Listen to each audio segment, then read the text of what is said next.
Bon, on peut partir peut-être en présentant le contexte et ça fera venir le reste des inscrits. Alors, je me présente, Diletta Donnarumma, je travaille à la Fédération des acteurs de la solidarité en PACA et Corse. Et peut-être je te laisse te présenter, Sacha, comme ça. Bonjour, je suis Sacha Fosso, chargée de projet en santé à la Fédération des acteurs de la solidarité Île-de-France. Et je serai surtout dans la logistique, dans la gestion de la logistique sur le webinaire pour aujourd'hui. Beaucoup d'achats, Sacha, par rapport à ça. Il est pas là, mais dans ce webinaire, vous avez sûrement reçu, surtout les personnes de Grand Est, le lien d'inscription de la part de Omar Sissier, qui est du coup chargé de mission sur la face Grand Est. Pour le petit contexte, ce webinaire est le résultat d'une demande de toutes les personnes qui ont participé au projet qu'on porte sur les trois régions, qui s'appelle ASRI, qui est un projet du coup qui vise à la culturation des secteurs de l'addicto, de l'hébergement et de l'insertion professionnelle. Et la question de la santé mentale en relation à la problématique liée aux addictions sur les publics accompagnés était revenue très fortement et à plusieurs reprises. Le projet, du coup, il se déroule en général avec des ateliers de sensibilisation avec, on va dire, les trois secteurs, des visites apprenantes, on fait des vies ma vie. Il y a, on va dire, plein d'actions qui sont menées sur les différents territoires. Mais du coup, on a pensé faire des webinaires qui sont plutôt à l'attention des trois régions. On en a déjà fait un sur le cadre légal de la consommation, surtout d'alcool, dans le cadre de l'hébergement et dans le cadre du coup de la vie professionnelle, du coup plutôt à l'attention de l'IAE. Et c'était indispensable du coup là être sur la question de la santé mentale.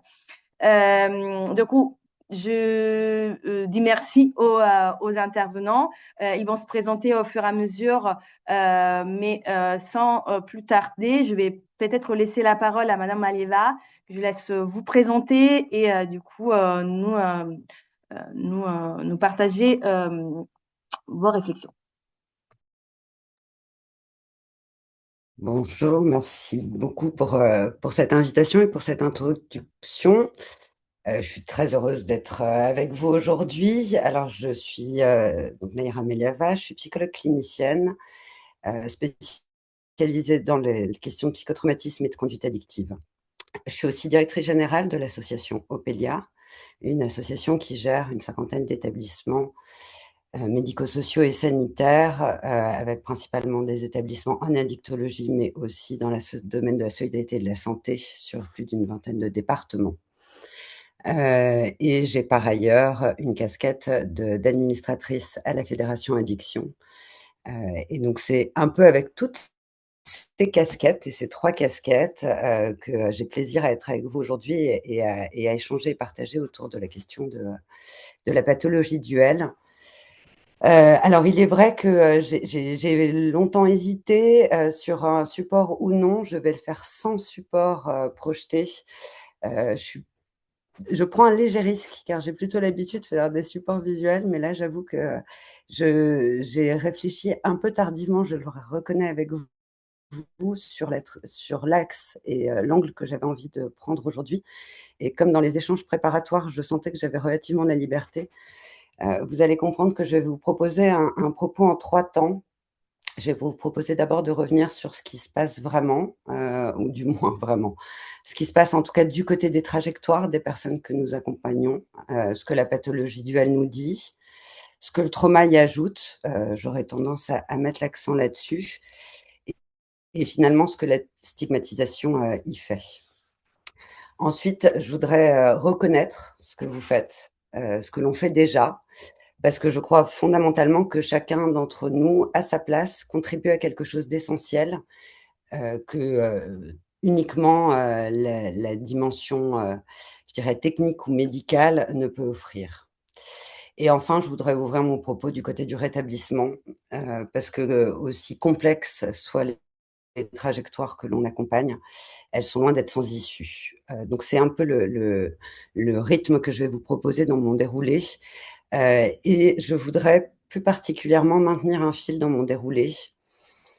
Un fil qui, à mon avis, est malheureusement trop souvent coupé de nos analyses ou des approches théoriques. Peut-être parce qu'il est toujours aussi inconfortable. Je voudrais qu'on tire le fil de la stigmatisation, autour de cet enjeu des pathologies duelles et de ce qu'elles viennent, nous parler aussi de cette dimension. Donc du côté de la compréhension, je voudrais revenir rapidement, puisque si je parle de la clinique, et de la question, des addictions et de la société dans laquelle nous nous situons, je vais forcément faire référence à Jean-Pierre Cautron, ancien président de la Fédération Addiction et président de l'association Opélia, qui avait formulé, je trouve avec pas mal de clarté, les propos suivants.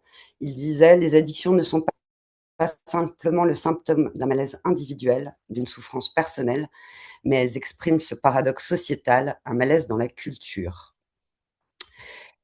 Effectivement, c'est alors, toute l'émergence du concept de la société addictogène, c'est-à-dire comment notre société crée les conditions de la dépendance, que ce soit par la précarité, par l'isolement, l'effacement des liens communautaires et puis, l'injonction permanente de la performance, de la maîtrise de soi, d'une forme d'amélioration de soi.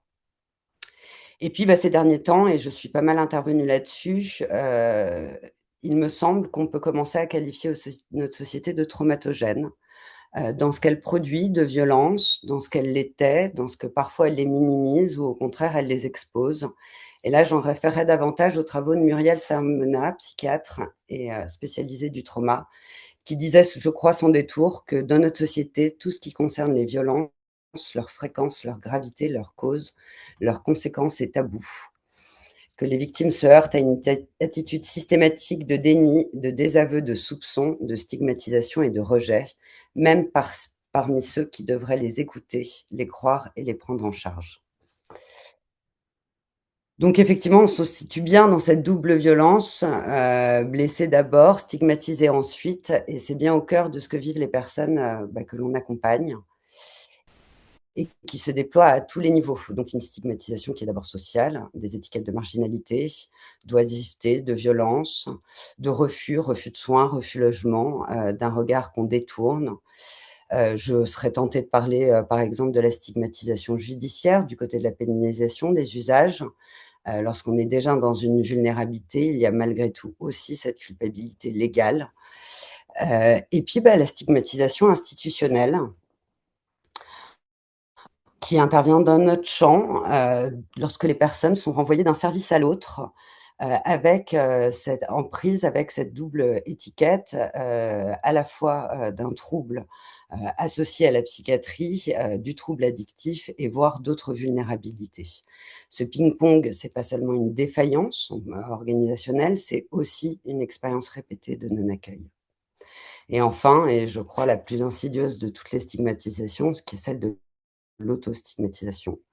Quand la personne elle-même a entendu à quel point elle était, sans volonté, sans avenir, qu'on ne savait pas ce qu'on pouvait faire, elle renonce aux soins effectivement, elle anticipe le refus.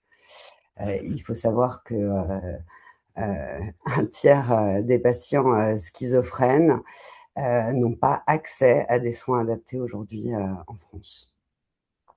Donc c'est pas simplement un problème d'offre, c'est aussi un problème de honte, c'est aussi un problème de représentation, autour de ces troubles. Alors justement, la pathologie duale, un peu plus précisément, qu'est-ce qu'elle nous dit à travers ça? Bah, l'émergence de ce concept de pathologie duale, il a d'abord permis une première chose, c'est arrêter de parler ou en tout cas de le qualifier du côté de la comorbidité.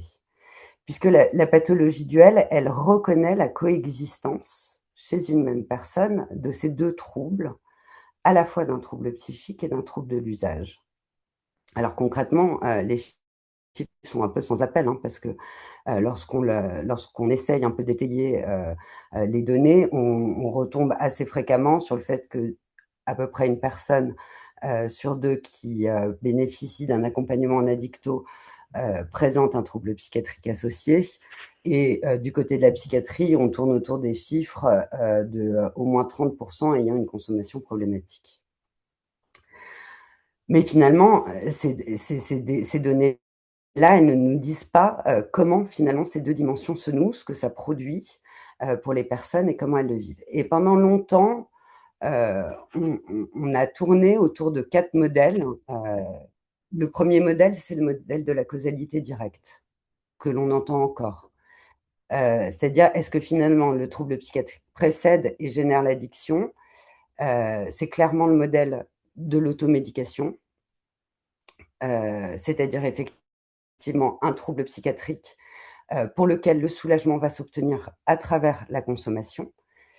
Soit c'est l'inverse, c'est-à-dire qu'on va présenter un modèle où c'est la consommation et l'usage de substances qui a provoqué, révélé, mis en lumière la présence de troubles psychiatriques. Typiquement, ce qu'on va retrouver du côté de la psychose et du cannabis, ou de l'alcool et des états dépressifs, par exemple. Ça, c'était un modèle étiologique. Ensuite, il y a un deuxième modèle qui est de considérer que les troubles sont indépendants. D'un côté, le trouble psychiatrique, de l'autre, le trouble addictif, et qu'il n'y a pas de lien de causalité direct. Sans doute ce modèle-là de trouble indépendant, il est très confortable parce qu'il nous permet de tenir notre ligne, c'est-à-dire d'un côté la psychiatrie, de l'autre côté la dictologie, et chaque service traite ce qu'il connaît. Mais concrètement, sur le plan clinique, ça n'a absolument aucune validité et voire même, c'est même délétère du côté des personnes et de leur parcours. Le modèle du facteur commun, il part plus de l'hypothèse de vulnérabilité partagée. C'est-à-dire qu'on part de l'hypothèse que les deux troubles vont partager un substrat, vont partager un environnement qui finalement peut amener soit le développement d'un trouble psychique, soit le développement d'un trouble addictif, et que le développement des deux, finalement, est sans doute encore plus une impasse, mais en tout cas, dans les deux cas, il y a cette idée qu'ils trouveraient leur étiologie dans un facteur commun. Et puis, le dernier modèle, et qui est celui qui est réellement enrichi ces derniers temps, c'est le modèle bidirectionnel. C'est-à-dire que, et c'est celui qui s'impose à la clinique en tant que tel, dans le sens où les deux troubles vont s'interlier dans une interaction permanente et qui nécessite à ce titre à la fois de le penser en termes de causalité, mais aussi de résilience. Bien évidemment que l'automédication, par exemple, elle est tout à fait à prendre en compte dans l'équilibre que la personne trouve de ses troubles psychiques. Mais ça peut être vrai aussi sur des manifestations somatiques. Je vais illustrer mon propos. J'ai accompagné un usager qui avait par ailleurs un diabète. Beaucoup de nos usagers qui sont diabétiques vont souvent présenter un diabète non stabilisé. Un diabète non stabilisé a la particularité sur le plan psychique de créer des effets de brouillard psychique qui peuvent s'apparenter à des formes de dissociation ou en tout cas d'une forme d'état un peu modifié de conscience. Typiquement là, on voit que ça peut être un aménagement à travers un symptôme, à travers une non-stabilité qui permet à la personne de trouver une forme d'équilibre. Donc c'est un peu l'idée de ce modèle bidirectionnel. Et puis dernièrement, et c'est bien ce que confirment aussi les classifications, je pense par exemple à la CIM-11, c'est vraiment cette idée qu'on ne peut pas penser de modèle indépendant, ni uniquement la causalité qui rend quelque chose de plus rigide dans sa lecture, mais bien cette idée de bidirectionnelle. Chers animateurs, vous avez le droit de me faire un petit repère temps, je ne me rends pas compte. Vous avez encore 10 minutes. J'ai encore 10 minutes. Alors dans tout ça, je ne peux m'empêcher, si je parle de la pathologie duel, de faire un petit focus sur le trauma, parce que s'il est bien une forme de pathologie duel qui m'est chère, en tout cas dans les travaux que j'ai pu mener et dans les accompagnements que j'ai pu faire, c'est cette association entre le trouble de stress post-traumatique complexe et l'addiction. Et finalement, c'est aussi, ce trouble-là qui a beaucoup permis ces derniers temps de pouvoir réunir la psychiatrie et la dictologie. On a pu, ces derniers temps, davantage faire de liens et je pense que nous devons encore travailler, sur, ces liens entre effectivement les expériences de vie adverses, qui interviennent de manière précoce, à savoir effectivement que ce soit des violences dans l'enfance, des maltraitances, des négligences, tout ce qui a trait, à des carences affectives, relationnelles, mais aussi, à tout ce qui peut être du côté de du traumatisme en creux, c'est-à-dire de l'absence et de la carence en tant que telle. C'est à ces endroits-là aussi qu'on a quelque chose à mieux appréhender du côté de la perturbation que ces expériences de vie viennent provoquer lorsque la rencontre avec la substance devient effectivement une voie de poursuite de la dissociation et à quel point les deux se lient dans quelque chose de l'automédication. Globalement, j'en reviens effectivement à vous dire à quel point entendre la question de l'automédication est importante au titre de la fonction, mais aussi au titre de ce que l'on peut mettre en place du côté de la reconnaissance et du côté de ce que l'on va chercher à accompagner lorsque les personnes se présentent à nous avec à la fois une souffrance liée à des troubles psychiques et à la fois leur conduite addictive. Alors, la première chose que je voudrais reconnaître, c'est du côté de l'ensemble des professions que nous représentons aujourd'hui, et je trouve particulièrement intéressant cette idée de croiser les regards, particulièrement avec les acteurs de l'insertion et de l'hébergement, puisque globalement, s'il y a bien des services et des dispositifs qui accompagnent et qui ont un rôle à jouer autour de l'accompagnement de la pathologie duel, c'est bien nos espaces de soins, à la fois d'hébergement, d'accueil et d'accueil inconditionnel et de liant vers la dimension sociétale. On a souvent en tête, l'idée d'avoir des meilleurs outils, d'être formé.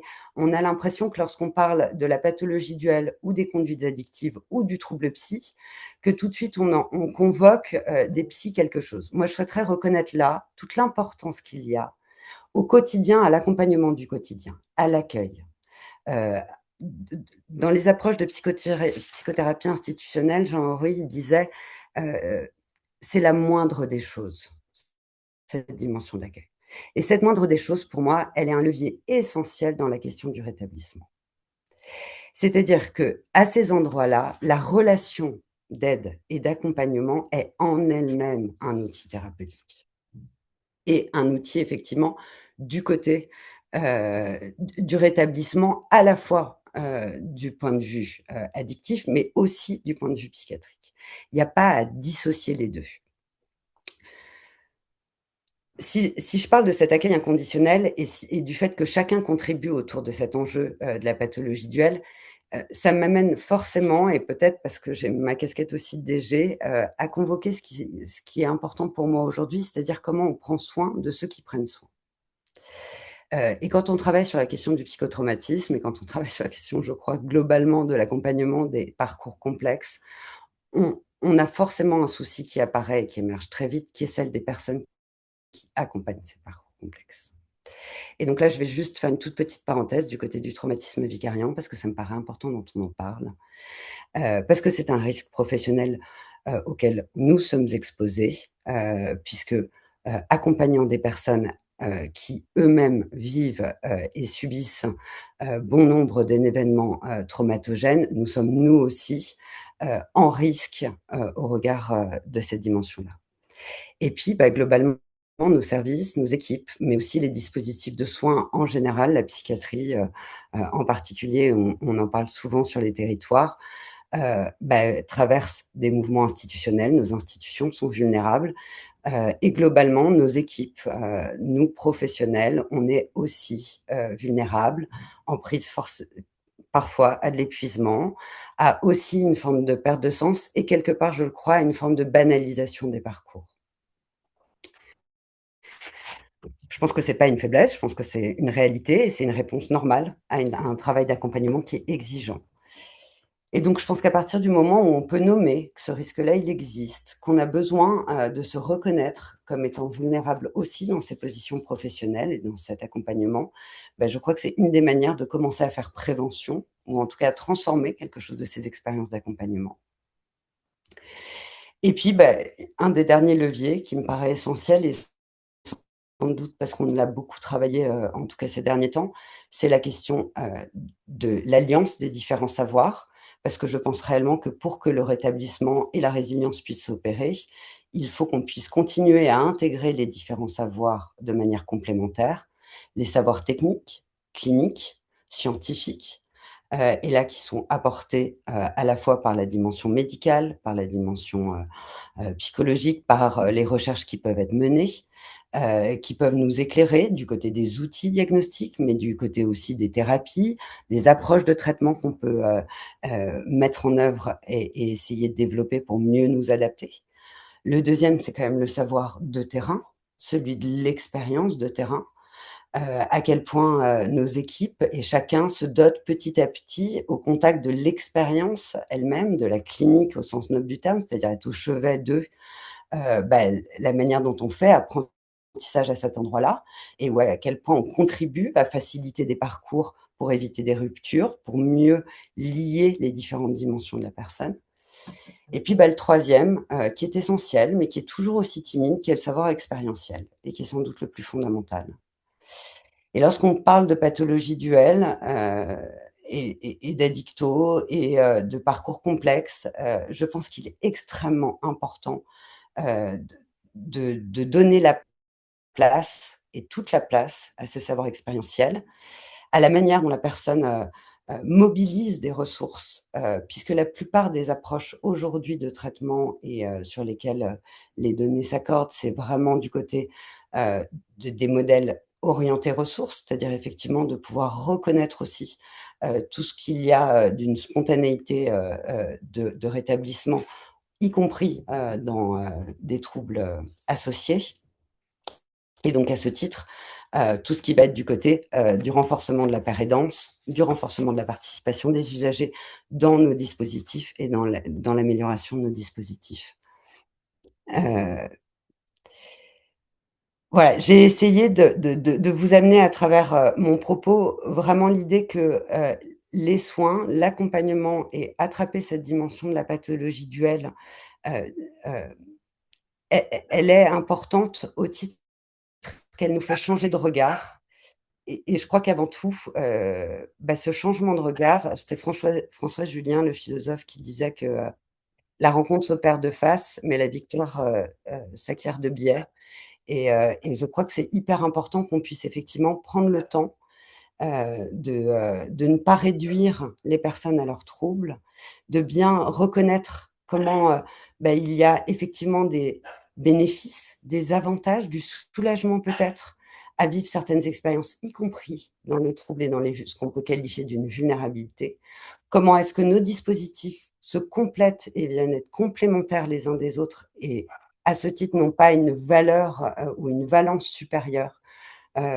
Oui, bénéficier d'un soin avec, dans un dispositif, d'expertise, c'est un peu le risque aussi qu'on a aujourd'hui à créer des pôles, d'expertise. C'est, le risque de ne pas reconnaître aussi dans ces accueils généralistes la plus-value justement de cet accueil généraliste, et de cette inconditionnalité qui est sans doute nécessaire. Voilà, j'espère que j'ai pas trop débordé, que je me suis pas trop perdue, avec vous et que ça vous donnera envie de réagir. Heu, pour ma part, je vous remercie beaucoup de votre attention. C'est assez troublant de ne pas avoir beaucoup de monde en face de soi, mais n'hésitez pas à réagir. Merci beaucoup. Il y a effectivement deux réactions dans le chat. Alors, une première est sur où c'est possible de trouver des renseignements sur ce qui provoque le diabète du point de vue de fonctionnement psychique. Et après, il y a une question sur la violence en relation du coup à l'accueil inconditionnel. La question elle est Mmh. assez lapidaire, mais je vous laisse me répondre là-dessus.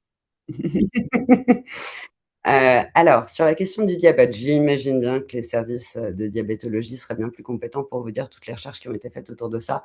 Là, c'était vraiment le regard de la clinicienne et de l'expérience et qu'on a régulièrement partagé avec d'autres médecins et que j'ai souvent convoqué parce que je pense que pour moi, c'était assez révélateur de quelque chose que je n'avais pas forcément appréhendé du côté somatique, comment le corps pouvait aussi, et certains troubles somatiques pouvaient avoir cet effet-là. Et le fait que ce soit décrit par un usager en tant que tel, bah, c'est à ce moment-là que moi j'en ai pris conscience. Donc c'est comment on peut conscientiser quelque chose cliniquement, puis le reconfronter, parce que effectivement, lorsque j'ai pu le partager dans des équipes d'addictos, beaucoup disaient que c'était un constat qu'ils faisaient. Après, je ne suis pas sûre qu'il y ait eu d'études, mais ça vaudrait le coup si c'est pas le cas, ou peut-être je pourrais être démentie par les services plus compétents en la matière. L'accueil inconditionnel face à la violence, bah, l'accueil inconditionnel ne veut pas dire être hors la loi. Heu, Évidemment que la violence, alors, je vais employer un terme volontairement et parce que c'est aussi le nom d'un projet qu'on porte à un niveau national.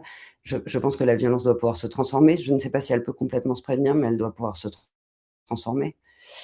C'est-à-dire comment effectivement on met en place des choses aussi qui contribuent, à soit à la prévenir, soit à pouvoir, mieux l'accompagner. Je vais m'expliquer, un peu. Il y a des approches, entre autres au Canada, qui ont pas mal été développées, autour de, ce qu'on appelle les approches attentives au trauma. C'est-à-dire comment même dans nos aménagements d'espace, d'accueil, nous pouvons porter une attention à ce que le trauma provoque, dans le vécu des personnes. Par exemple, on sait qu'il y a une sensibilité accrue, ce qu'on appelle une hypervigilance chez certaines personnes. Typiquement, le fait que dans nos espaces, je vais vous donner un exemple stupide et je sais que vous allez tous réagir, dans vos petites têtes ou en tout cas en regardant votre espace, mais c'est que par exemple être dos à la porte en entretien, c'est pas idéal quand on est en hypervigilance. Parce que le danger, il vient de derrière et que je peux pas le voir. Dans des règles de sécurité, par exemple au Canada, c'est toujours les 2 personnes face à la porte pour pouvoir évacuer. Vous voyez? C'est des choses simples. Si c'est pas le cas, je le nomme.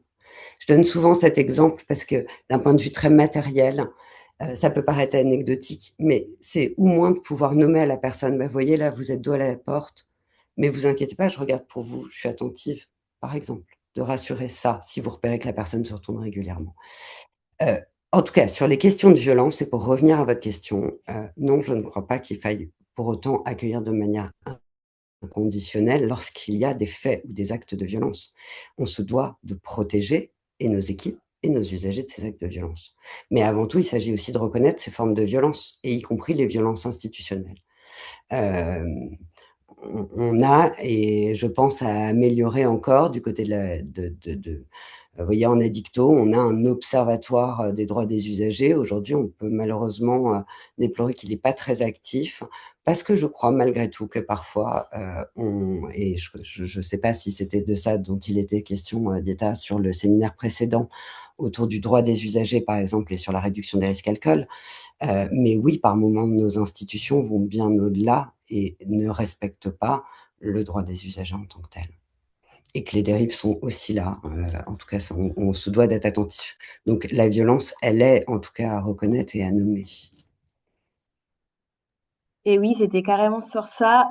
Et d'ailleurs, effectivement, sur la question de la violence, juste pour rebondir très, très rapidement là-dessus, après je donne la parole à Ludovic et Émilie, comme ça, elles se préparent.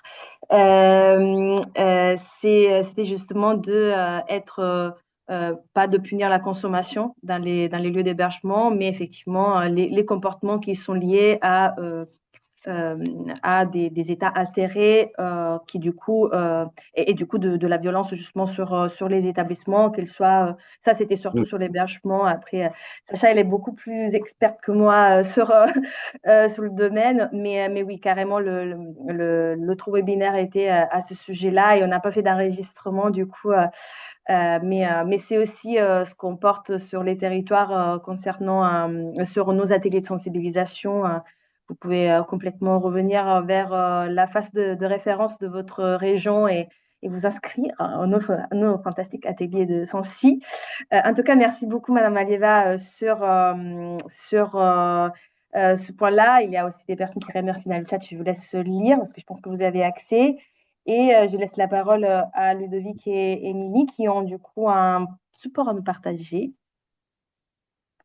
Bonjour. Bonjour. Je vous laisse vous présenter du coup et encore merci d'être là. Ouais, on va essayer de partager notre document déjà. Vous allez me dire si ça fonctionne bien.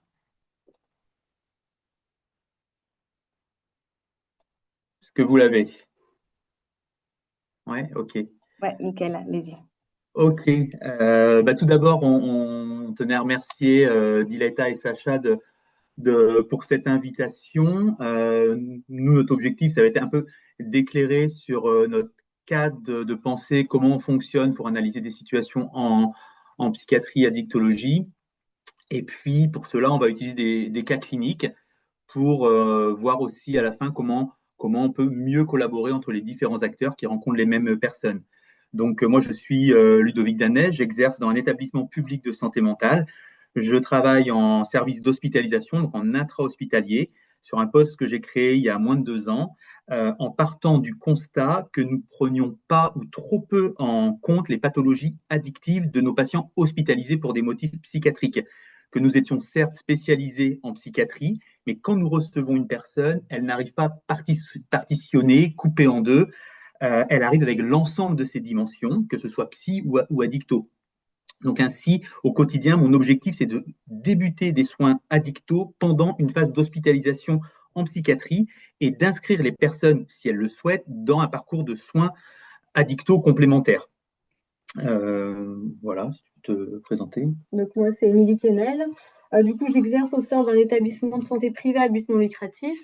Moi, c'est l'inverse de Ludovic, je suis plutôt issue de l'addictologie. Et j'interviens au sein d'un pôle addictologie psychiatrie, principalement en consultation externe pour moi, pour les personnes souffrant d'addiction. Et mon poste a évolué vers la psychiatrie, c'est là où on se retrouve avec Ludovic. On voulait commencer par vous présenter c'est quoi un IPA. Donc, c'est un infirmier qui a minimum 3 années d'expérience, qui a obtenu un grade master après 2 années en fait en fac de médecine. On a une approche populationnelle et pas par spécialité. Donc, il y a différentes mentions. Je vous ai noté, on ne va pas les citer parce que c'est pas là le propos. Nous, notre mention, c'est psychiatrie et santé mentale. C'est-à-dire qu'on intervient au sein de la population souffrant de troubles psychiatriques. Un IPA, ça fait quoi? Du coup, ça fait des consultations, ça suit des patients, en fait. On a un rôle de prescription, on peut prescrire des examens, des soins, des thérapeutiques. On a un rôle de prévention, aussi on intervient dans l'éducation thérapeutique du patient. Un rôle de coordination, on intervient dans le parcours de soins, on coordonne, on organise le parcours de soins du patient. On intervient auprès des pratiques professionnelles des soignants, des infirmiers essentiellement. Et on a aussi un rôle dans la recherche. Donc, on est IPA psychiatrie santé mentale. On travaille autour donc, des personnes qui présentent des pathologies duelles. Donc, ça a déjà été expliqué dans l'intervention précédente, hein, mais on sait que même si les chiffres sont très élevés, les pathologies duelles, c'est surtout l'idée qu'on essaie de faire passer, c'est que ce n'est pas juste une juxtaposition fortuite de troubles, mais ça correspond bien à l'association de 2 pathologies qui se nourrissent mutuellement et qui entraînent des conséquences cliniques négatives et un pronostic globalement péjoratif. Chaque trouble va venir exacerber l'autre. On retrouve plus de passages aux urgences, plus d'hospitalisation, plus de conduite à risque, des comportements suicidaires élevés, une désinsertion sociale. Et on avait une étude là, de 2023 dans Drug and Alcohol Review qui montrait une mortalité prématurée entre 5 et 8 fois plus élevée que la population générale et 2 fois plus élevée que celle atteinte uniquement d'une maladie mentale. Donc, finalement, les pathologies duelles, certes, c'est psychiatrie et addiction, mais on s'est rendu compte dans la pratique que c'était des situations beaucoup plus complexes, puisqu'à ces 2 dimensions, on peut aussi ajouter la dimension des soins somatiques, que ce soit neurologie, gastro, pneumo, cardio. Les addictions affectent tous les organes et les atteintes sont multiples. Et bien sûr, la dimension sociale avec l'ensemble des vulnérabilités, des insertions, précarité face au logement, au travail, les familles qui se déchirent, etc. Donc, on parle de parcours fragmenté. Pourquoi? Parce qu'aujourd'hui, l'addictologie et la psychiatrie, ce sont 2 spécialités distinctes avec des fonctionnements, une vision, des accompagnements différents. Sauf que les personnes concernées, donc on l'a dit tout à l'heure, du coup, la précédente intervention, peuvent être atteintes par les 2 troubles. Et l'idéal est d'aller vers des soins plus intégrés, mieux coordonnés, en fait.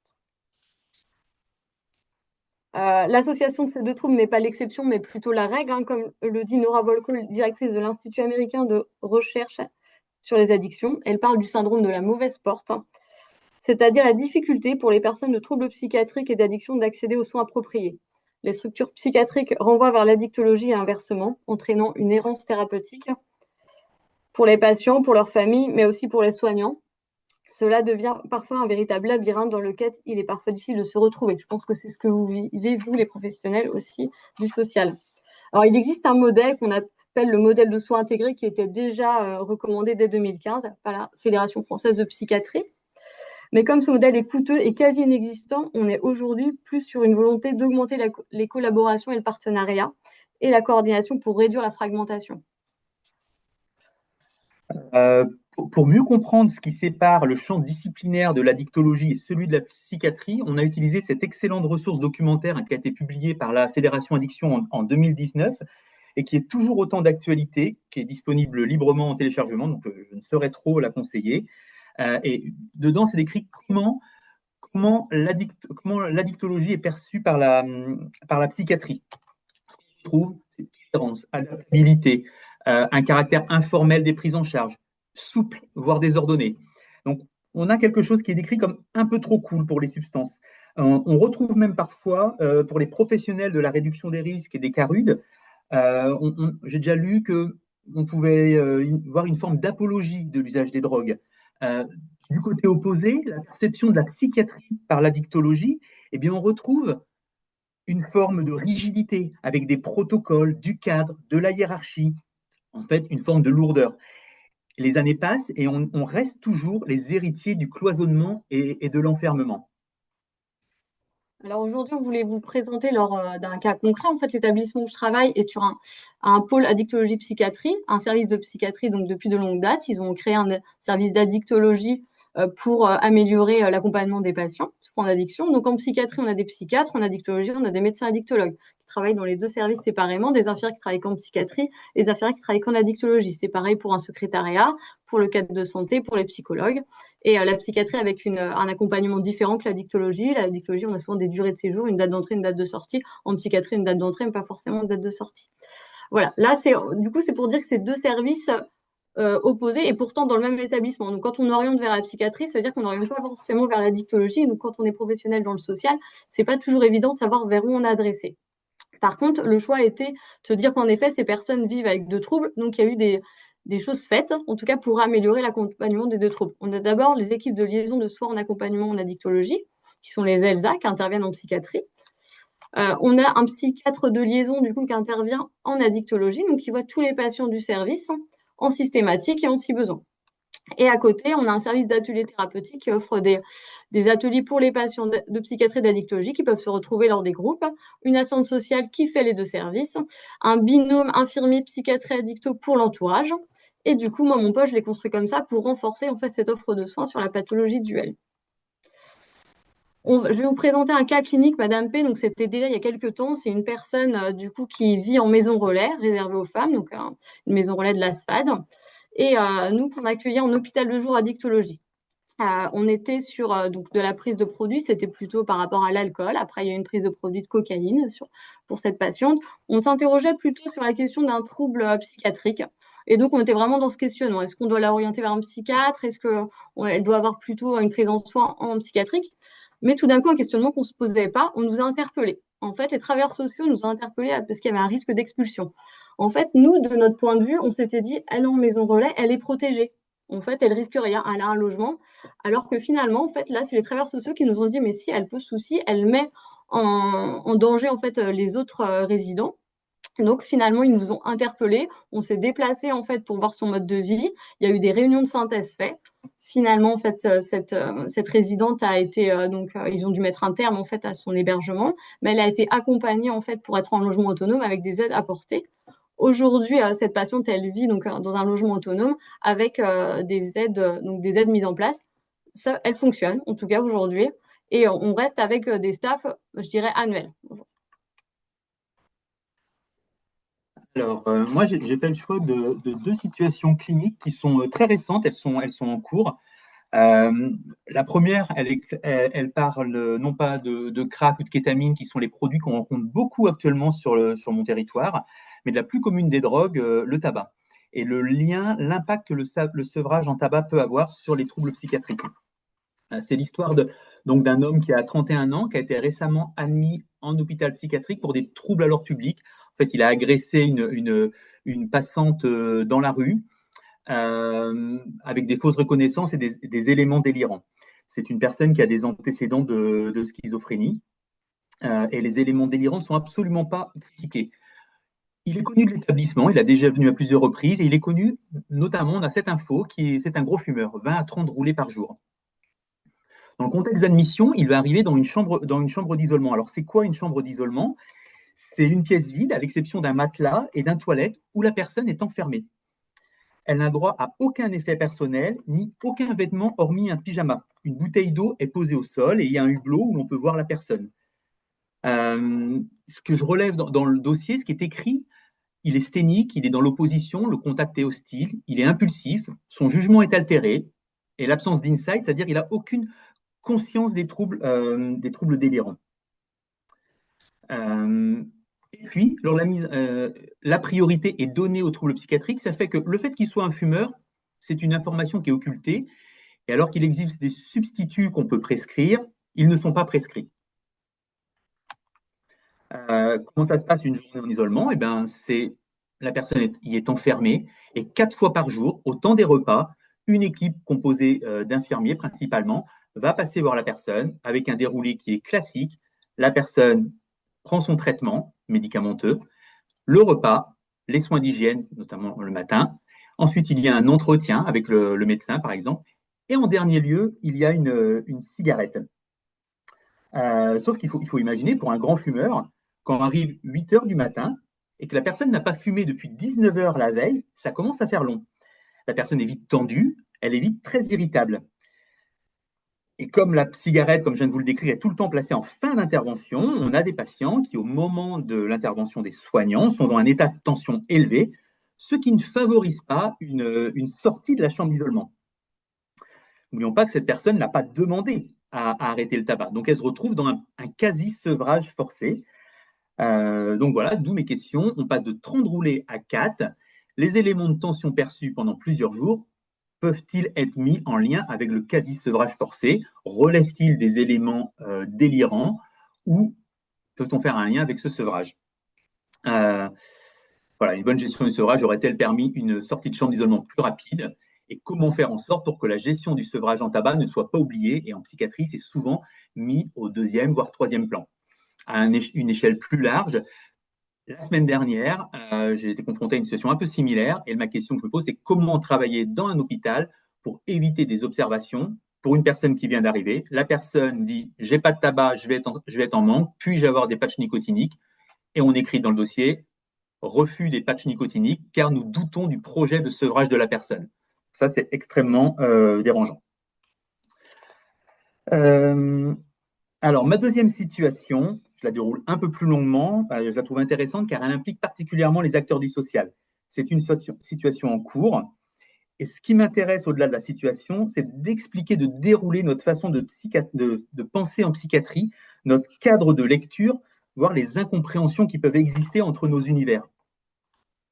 Le point de départ, c'est cet homme qui a 36 ans et qui inquiète énormément l'équipe sociale qui l'accompagne et qui se sent notamment bien seul à porter cette situation. Et l'équipe fait un travail formidable d'accompagnement. Ce qu'on sait de lui, moi je ne l'ai jamais rencontré à ce moment-là, d'ailleurs je ne l'ai toujours pas rencontré, c'est une personne qui a fait 4 cures en addictologie. Il était censé se rendre à une nouvelle cure, mais il ne s'y rend pas. Excusez-moi. Il n'a aucun suivi en addictologie. On note qu'il y a une dimension somatique. Suite à une alcoolisation, il s'est battu, et il y a une fracture de la mâchoire, et il a beaucoup de difficultés à honorer les rendez-vous. Sur une tentative de sevrage, il a fait une crise d'épilepsie, donc il y a également une dimension neuro, et puis il est décrit comme amaigri, avec de nombreux vomissements. Il y a une dimension sociale, la précarité du logement. Il n'a pas de logement, il est retourné vivre chez sa maman, mais ils cohabitent tous les deux dans un petit logement de 30 mètres carrés avec une seule chambre. donc c'est compliqué. Il a perdu ses papiers, il fait peu les démarches et il n'a pas de ressources. Enfin, la problématique psy, bien, il n'a aucun suivi existant. Une fois, il y a eu un rendez-vous en CMP, un rendez-vous infirmier, et puis c'est une personne qui a eu un passage en prison. Il a été incarcéré. À cette occasion, il avait vu un infirmier. Et la demande de l'équipe qui l'accompagne, c'est comment faire pour hospitaliser cette personne en psychiatrie. Avec cette info qu'on nous donne, la maman est OK pour le faire placer, c'est-à-dire ce qu'on appelle faire signer un tiers. Alors, moi, la question que je me pose, c'est que si on suggère que cette personne doit être hospitalisée en psychiatrie, c'est qu'on sous-entend qu'il y aura un trouble psychiatrique. Car, par définition, on pourrait dire que s'il n'y a pas de trouble psychiatrique, il n'y a pas besoin d'hospitalisation en psychiatrie. Ce qui veut dire que tout ce qui relève des motifs mis à l'abri ou fatigue de l'entourage ne sont pas des motifs qui peuvent générer une hospitalisation. Bien sûr, ça a existé, ça continue à exister, mais de plus en plus à la marge, car un peu partout sur le territoire, le nombre de lits d'hospitalisation en psychiatrie diminue, ce qui met les services d'hospitalisation sous tension, et la psy a tendance à se recentrer sur son cœur de métier, c'est-à-dire le trouble mental identifié. Alors, qu'est-ce qui se passe? Ce monsieur, c'est super, il va être amené par la travailleuse sociale aux urgences de l'hôpital général, où il va être évalué par un psychiatre. C'est intéressant parce qu'il arrive en étant non alcoolisé. Que se passe-t-il? Que fait le psychiatre? Eh bien, on va évaluer les différentes pathologies psychiatriques. Tout d'abord, est-ce qu'il présente un risque suicidaire, ce qui serait une forme d'urgence, surtout s'il y a une intentionnalité de passage à l'acte. On va également rechercher tout ce qui relève des critères d'un épisode dépressif, ce qu'on appelle les troubles bipolaires, les troubles psychotiques, et puis, comme on sait qu'il y a une dimension addicto forte, quel est l'impact de l'alcool sur son humeur. Ce qui en ressort, c'est qu'il n'y a pas d'idée suicidaire au moment de l'entretien, l'humeur est neutre, les émotions sont adaptées. On trouve également, en faisant une anamnèse, une histoire de vie, que son parcours n'est pas jalonné par des épisodes de haut et de bas qui pourraient indiquer un épisode bipolaire, un épisode thymique. On ne trouve pas de discours délirant. Et puis, ça c'est hyper intéressant, la période d'incarcération où, de fait, il s'est retrouvé abstinent à l'alcool, il n'y a eu aucun trouble psy rapporté. Les propos qui ont été ramenés par les infirmiers qui l'ont vu n'ont pas mis en évidence ça. Lui-même dit « j'étais bien, j'étais stable ». Et ça, c'est intéressant puisque l'alcool favorise les idées dépressives. Donc, c'est un élément intéressant de l'interrogatoire qui est mené. Et pourtant, monsieur est décrit comme une personne triste. Alors, là, je fais juste un petit rappel très rapide sur l'alcool et dépression. Ben oui, l'alcool modifie la chimie du cerveau de deux façons, même de plusieurs, mais ça agit sur la sérotonine, qui est le neurotransmetteur qui favorise la stabilité de notre humeur, et ça agit sur la dopamine, qui est le neurotransmetteur du plaisir, de l'énergie, de l'envie de faire des choses. Donc la sérotonine, elle va diminuer, ce qui va favoriser une baisse de l'humeur et un état dépressif. La dopamine, elle augmente dans un premier temps, c'est le bien-être associé à la prise de produit initiale, mais elle diminue rapidement et la personne passe d'un état euphorique à un état de mal-être. C'est pour ça qu'on dit que l'alcool est dépressiogène et que sa consommation provoque des symptômes de la dépression. Aussi, on ne peut pas poser un diagnostic fiable chez une personne alcoolisée. Là, ensuite, c'est toujours pour expliquer notre cadre de pensée, comment on fonctionne quand on accueille un patient sur le trouble mental. On entend souvent ce genre de phrase que j'ai mis entre guillemets, ça fait des années qu'il aurait dû être suivi. Il est dépressif depuis tellement longtemps. Eh bien, voilà pourquoi ces mots qu'on utilise dans la vie courante, eh bien, en psychiatrie, c'est pas simple. La psychiatrie, ce qu'elle veut, c'est poser des diagnostics précis, distinguer le normal du pathologique. Et pour dépister des maladies, elle s'appuie sur des critères qui sont les mêmes pour tous les pays et tous les patients. Ils sont repris dans les classifications internationales établies par l'OMS pour la CIM-11 ou par l'Association américaine de psychiatrie pour le DSM-5. Donc on commence par ça. On va regarder si elle présente les critères précis d'un trouble. Ensuite, on va s'intéresser à l'évolution temporelle. Ça, c'est primordial. On recherche toujours s'il y a eu une rupture avec l'état antérieur. Si la personne est décrite comme triste depuis toujours, on n'a pas cette rupture. On va difficilement justifier l'hospitalisation. Enfin, il faut que les symptômes provoquent un impact fonctionnel, qu'ils altèrent le quotidien, la qualité de vie. Voilà, alors là, cette diapo, bien sûr, je ne vais pas la dire, c'est juste pour montrer. Ça, c'est un extrait, c'est une page extraite du DSM-5, c'est un peu la Bible des psychiatres. Le DSM-5, c'est 1300 pages, il y en a une quarantaine sur la dépression. C'est un peu le guide qui va permettre de lister les symptômes qui vont dépasser, par exemple, la simple tristesse. Ainsi, pour poser le diagnostic d'épisode dépressif caractérisé, il faut avoir au minimum, pendant 2 semaines, 5 des 9 symptômes qui sont listés sur cette diapo, dont l'humeur dépressive tous les jours et quasi tout le temps, ou une anédonie, c'est-à-dire une perte de plaisir pour toutes les activités. Donc il faut avoir ça. Il faut également avoir le retentissement fonctionnel que j'évoquais juste avant. Enfin, le point C, c'est qu'il ne doit pas avoir ça ne doit pas être corrélé à une consommation de substances qui pourrait provoquer cela. Là aussi, je trouvais ça intéressant d'en parler parce que c'est assez méconnu. On en parle beaucoup de faire placer les personnes pour des motifs addiction notamment. C'est ce qu'on appelle placer à la demande d'un tiers notamment. Et cette phrase qu'on peut entendre, si l'épouse, si besoin, la personne est prête à signer un tiers. Tout d'abord, pour être placé sous le régime des soins contraints, ce n'est pas rien. Dans le milieu médical, c'est très spécifique à la psychiatrie et ça ne peut pas être banalisé car ça ne se retrouve pas ailleurs, ça ne viendrait pas à l'idée. Par exemple, une personne qui serait, on parlait du diabète tout à l'heure, une personne qui est diabétique et qui gérerait mal son diabète, qui ferait n'importe quoi, on n'irait pas l'hospitaliser contre son gré dans un service des diabétos. Et d'ailleurs, quand on hospitalise en psychiatrie quelqu'un contre son gré, ce n'est pas miraculeux, car une fois que la personne placée est hospitalisée, ça ne la rend pas plus consentante. On la met dans un hôpital, mais rien ne garantit qu'elle va sortir de son opposition. Le plus fréquent, c'est les SPDT, les soins psychiatriques à la demande d'un tiers, et à 3 conditions. C'est hyper important, parce que le premier, par exemple, c'est la présence d'un trouble mental chez une personne. Ça peut sembler évident, dit comme ça, mais ça ne l'est pas tant que ça, parce qu'en fait, ça veut dire que s'il n'y en a pas, si le diagnostic, si l'entretien avec le psychiatre n'a pas mis en évidence un trouble mental, eh ben, c'est même pas la peine d'envisager de placer la personne. La deuxième chose, c'est qu'une fois qu'on a identifié le trouble, il faut que ce trouble nécessite des soins immédiats, avec une surveillance médicale constante et régulière. Ou régulière. Donc là, pareil, ce sont les soins, c'est le trouble psychiatrique qui nécessite des soins. Donc dans la situation de monsieur C, qui par exemple ne fait pas ses soins de mâchoire, ça ne pourrait pas être justifié. Enfin, il faut que les troubles mentaux rendent impossible le consentement. Et là, on revient à cette idée de jugement altéré, où la personne n'est pas en mesure de prendre les bonnes décisions la concernant. Désolé. Bon, à présent qu'on a dit tout ça, on avait envie de faire le lien. Nous, on a notre vision, enfin, notre approche en psychiatrie, mais elle n'est absolument pas l'unique et la seule qui serait cohérente.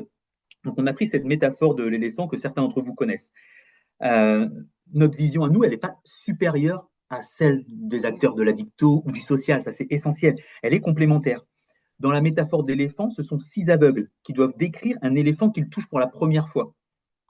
Celui qui touche l'oreille dit c'est un éventail. Celui qui touche la queue dit c'est une corde. La trompe, il dit un serpent. La patte, un tronc d'arbre. Le ventre, un mur. Et la défense, une lance. Donc nous regardons tous la même situation, mais avec des lunettes différentes. Et c'est l'ensemble des regards qui va nous donner la vue d'ensemble. Voilà, là-dessus, ce qu'on a essayé de faire, c'est nos regards différents mais complémentaires qu'on peut avoir. En psychiatrie, je dirais que nous, on s'intéresse principalement à l'humeur, la pensée, les comportements. On raisonne en termes de diagnostic, de traitement. Alors, erroné, on a essayé de faire ça, mais on n'est pas issu de l'univers social. Donc, il y a peut-être des erreurs, j'espère que vous n'en voudrez pas. On se dit qu'en social, on va plus s'intéresser justement aux droits de la personne, à ses dispositifs, à l'accompagnement. Nous, notre temporalité, elle est parfois lente. Il y a une vieille phrase qu'on dit parfois encore en psychiatrie et en addictologie, il n'y a pas d'urgence en psychiatrie, il n'y a pas d'urgence en addictologie. C'est une phrase qui est assez fausse, puisque notamment il y a les risques suicidaires, qui sont des urgences, mais c'est une phrase qui a la peau dure et qui est encore souvent utilisée. J'ai l'impression que dans le social, la temporalité, elle n'est pas la même. Vous faites souvent face à de l'urgence. Enfin, on voulait terminer sur comment favoriser l'interconnaissance entre nos univers différents. Euh, je dirais, un, c'est reconnaître nos compétences complémentaires, un social proche du terrain, de la réalité des personnes accompagnées. Et nous, experts des troubles psychiques, et ça, c'est la base de la bonne coopération. L'autre chose qu'on pourrait dire, c'est se transmettre des infos factuelles, être vraiment sur les comportements observés, comment ils évoluent, quel retentissement ils ont, et les changements inhabituels. Partager les infos du contexte social. Souvent, les acteurs du social, vous avez accès à des infos qui sont ultra précieuses et que nous, on ignore sur le logement, les ressources, l'isolement, la précarité. On est souvent tenu assez à distance de ça. Et ça vient nourrir notre savoir. Enfin, ce qui est essentiel, c'est réussir à travailler en réseau. Inviter et se faire inviter à toutes les réunions qui vont être utiles. Les synthèses, les réunions de coordination, les échanges interprofessionnels, les commissions complexes. Et pour terminer, je voulais aborder deux choses, on en a parlé tout à l'heure. Ben, la loi de modernisation de santé de 2016, elle a introduit la notion de rétablissement. On est passé d'une logique de rétablissement médical, la résorption des symptômes, à une logique de rétablissement personnel qui concerne l'ensemble des dimensions de la vie. Le rétablissement médical, il est ainsi mis au service du rétablissement personnel. Donc l'idée, c'est de mobiliser et coordonner l'ensemble des acteurs pour collaborer dans le projet de rétablissement de la personne, ce qui va impliquer une connaissance des missions de chacun, une complémentarité dans les actions et un partage d'informations, ce qui permet de lutter contre la fragmentation qu'on a évoquée en tout début. Et en dernier point, le développement d'outils. Eh ben, il y a des choses qui existent depuis récemment. Les plans personnels de rétablissement, j'en ai mis en photo, sont quand même des outils essentiels, transversaux, qu'une personne va pouvoir utiliser avec les différents acteurs et ça va permettre la coopération. J'ai mis celui-là parce qu'il est en téléchargement libre, j'ai mis le lien en bas. Voilà. En conclusion, je veux juste dire aux acteurs du social, du coup, venez vers nous, n'hésitez pas, osez, vous allez nous enrichir. Ce sera forcément un plus pour la personne soignée, ce ne sera pas toujours évident. Mais voilà, vous découragez pas et vraiment venez vers les soignants, ce sera un plus pour tout le monde. Merci. Ça a peut-être débordé, désolé. Non, c'est super. On a une question, mais du coup, je voulais vous remercier parce que c'est effectivement bon, déjà la base de notre projet Astri et après ce besoin-là d'interconnaissance et de compréhension des deux cultures différentes qui souvent est un peu au cœur des malentendus. Et après, bon, il y a aussi la question du temps, malheureusement, qu'on ne pourra pas résoudre lors d'un webinaire. Je vous pose du coup la question qui est plutôt sur les équipes ELSA. Du coup, c'est les équipes que normalement, bon, je vous laisse peut-être vous expliquer un peu mieux pour qui ne connaît pas. Du coup, s'ils sont sur tout le territoire, quels établissements plus spécifiquement? Est-ce que c'est plutôt dans des centres hospitaliers ou plus particulièrement dans des hôpitaux psychiatriques? Les ELSA, elles sont sur des équipes de liaison sur les établissements hospitaliers, mais que ce soit psychiatrique ou les soins généraux. Ils interviennent auprès dans tous les services, que ce soit pas comme psychiatrie, mais aussi en cardiologie, en pneumologie. Elles sont là pour donc en vrai, elles font du repérage, de la prévention, de l'information et de l'orientation. C'est les missions des équipes ELSA. Et donc, normalement, ça peut se trouver dans tout, mais plutôt en milieu hospitalier. Donc, en général, c'est 2 rendez-vous et un troisième qui peut être en externe, mais c'est quand les gens sont hospitalisés, en fait. Ouais. Et du coup, ouais, c'est quelque chose qu'on a déjà discuté avec certains des adhérents à un PACA. C'est souvent très compliqué à retrouver dans les hôpitaux. Du coup, peut-être il y a quelque chose à faire sur la visibilisation de ces équipes qui font quand même un travail assez intéressant quand la personne, du coup, effectivement, comme le cas de monsieur décrit par Ludovic, se retrouve à être un sévrage sans, sans le vouloir. Ça, surtout sur des consommations qui sont légales, bien sûr. On passe du coup avec Céline.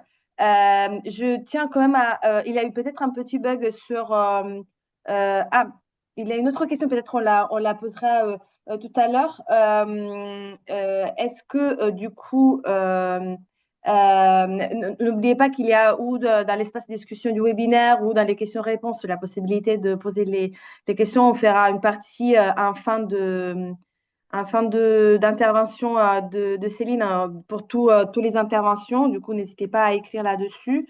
Et je passe la parole du coup à Céline. Bonjour à tous et à toutes. Alors moi je suis Céline, j'ai plusieurs casquettes. J'ai été père aidante dans une structure d'hébergement d'urgence pour personnes en très grande précarité et usagères de drogue à Paris. Suite à ça, j'ai décidé de m'attaquer moi-même à mon propre mon propre rapport à l'addiction. Donc j'ai eu un parcours en communauté thérapeutique qui était très axé rétablissement. Et à la suite de ce parcours de soins en communauté thérapeutique, maintenant je suis père aidante en psychiatrie dans un SAMSA qui s'occupe de jeunes de 14 à 25 ans, donc entrant dans la maladie. Et parallèlement à mon travail, j'ai monté une association avec 5 autres personnes qui s'appelle Pixel. C'est une association qui est faite pour continuer nos chemins de rétablissement hors les murs de l'institution, en dehors d'un parcours institutionnel. Donc l'histoire de Pixel, en fait, c'est vraiment dans les 6 cofondateurs que nous sommes, où on vient tous de milieux différents, de la psychiatrie, de la dicto ou de parcours polytraumatiques, bah, de l'ASE, de l'agriculture aussi.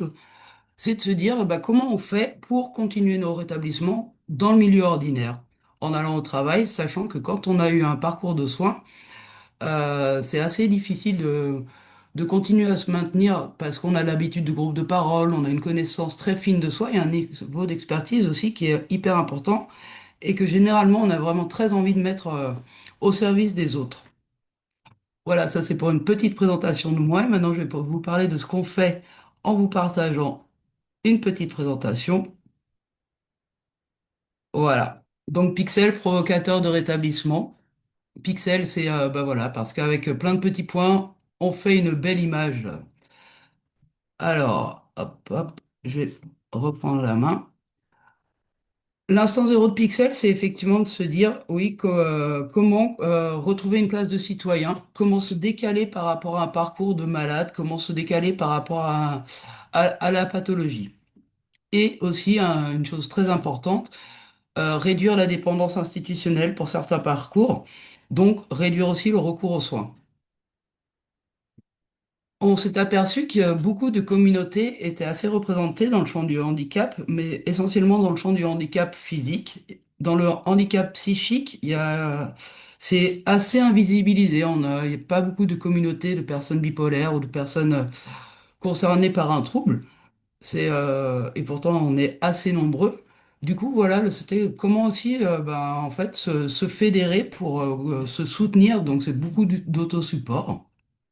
Pixel.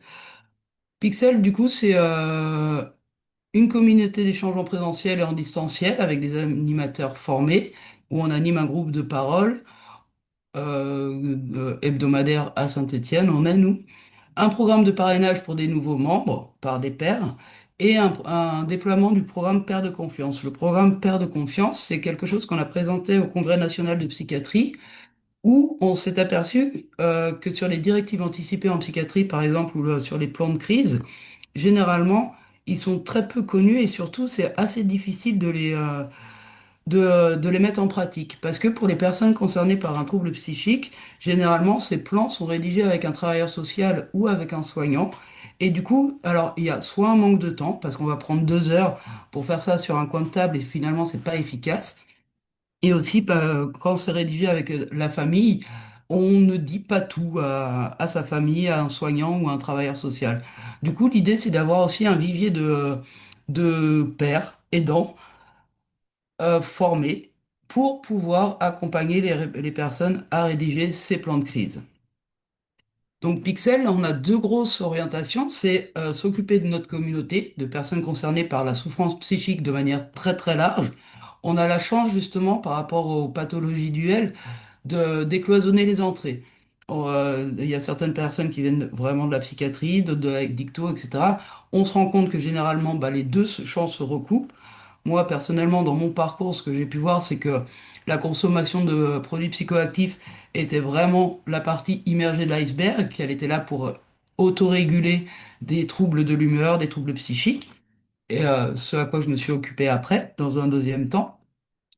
Et ce décloisonnement est vraiment assez intéressant parce qu'on le retrouve très peu dans la société où effectivement, comme vous le disiez si bien tout à l'heure, on oriente soit en psychiatrie, soit en addicto. Là, dans mon travail actuel, en SAMSA, quand on a des jeunes qui sont à la fois consommateurs et à la fois concernés par un diagnostic, c'est un vrai ping-pong pour pouvoir les orienter correctement. Alors, l'enjeu de Pixel, c'est aussi d'avoir donc de s'occuper de notre communauté, mais aussi de faire beaucoup de formations en interne, c'est-à-dire de former des futurs pères aidants, ceux qui le souhaitent, de former les gens à de l'éducation thérapeutique et aussi de former les professionnels du médico-social, les travailleurs sociaux. Pour ça, on a aussi besoin finalement d'être présent dans le champ politique. Donc, on aime bien participer effectivement au CLSM, PTSM, etc. parce qu'on a un gros axe sur la représentation des personnes concernées dans les instances décisionnaires. Voilà. Et là, pour ce webinaire aujourd'hui, j'ai décidé de vous montrer un petit peu le socle commun qu'on a en formation, que ce soit en interne ou en externe, où on va venir assez précisément parler de ce qu'est la santé mentale par rapport à du trouble psychique, pour pouvoir enfin vraiment aller sur l'approche rétablissement, où on va commencer par démontrer que la santé, pour tout le monde, donc la santé mentale, est multifactorielle.